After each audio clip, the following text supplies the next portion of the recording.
All right, so Bob, you had a chance to kind of get into the intramural aspect of sports and the involvement that SGA kind of, or relationship that SGA kind of has with that. What can you tell us about that? Well, something that's been virtually unknown among all the students at Forsyth Tech is that several decades ago, Forsyth Tech was actually a recognized conference-based junior college team. It was the early 90s when the school lost its athletic charter from the state of North Carolina, but as you can see in the Forsyth Tech sports report, the spirit of the game is still very alive. And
So domestic violence, as we all know, is a very serious issue.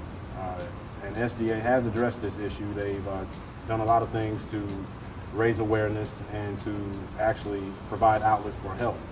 Ash, you had a real chance to profile some really interesting people that have been involved with domestic violence. So what could you tell us about your experience in dealing with that?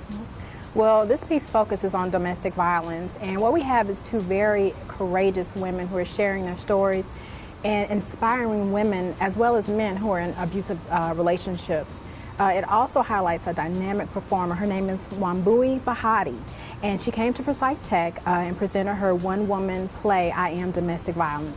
And it really started a dialogue on domestic violence.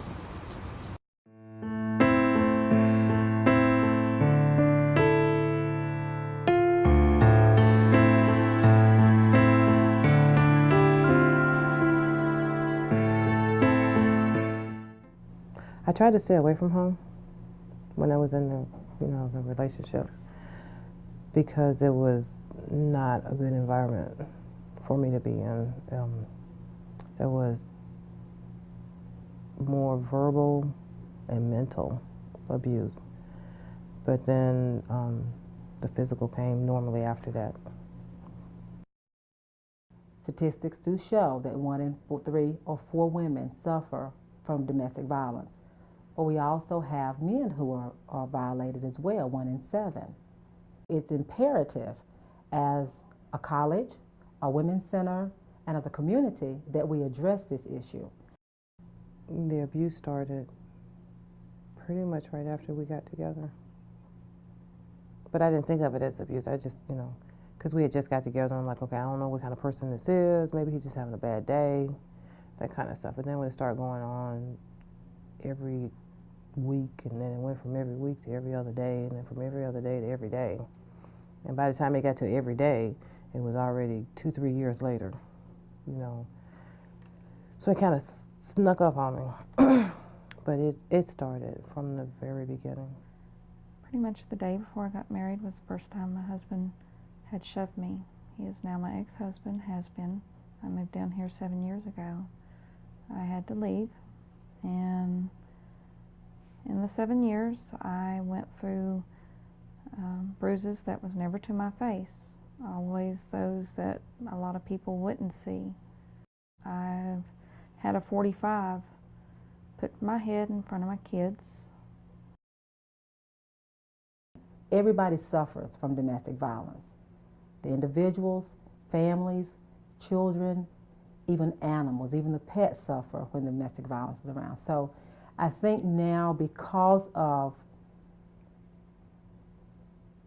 information being shared and talked about openly, and programs are sponsored, people are now understanding that if we don't stop domestic violence, it will forever impede the progress of our communities and the development of our society.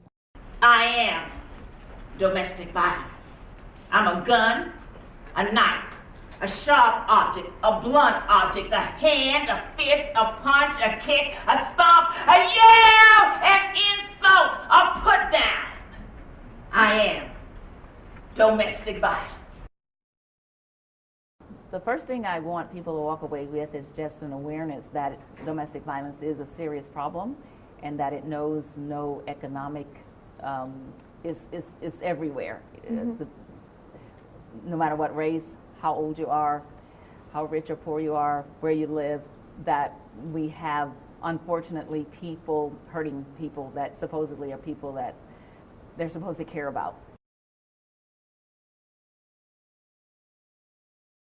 We offer a variety of services for our women. We have counseling services. My background is counseling. I've been doing that for 28 years. We have referral services where we refer young women to different local agencies here in Winston-Salem, Forsyth County, Stokes County as well. I think if I hadn't started school in '09, I never would have had the courage to leave. Honestly, I don't. I just figured after all these years of different women and me getting the raw end of the deal, enough was enough, so I told him I was leaving. Picked up my stuff, and well, before I picked up my stuff, he begged me not to go, of course, and we have our cry session, and just makes you hate to give up, but some things don't change. Talk to other people. Even if you don't feel comfortable enough telling everything, if you just start a conversation, that's all it takes. So I came down here and started over. I had absolutely nothing but me and my young'un, and had an apartment with nothing in it but us. But I don't need somebody like that in my life.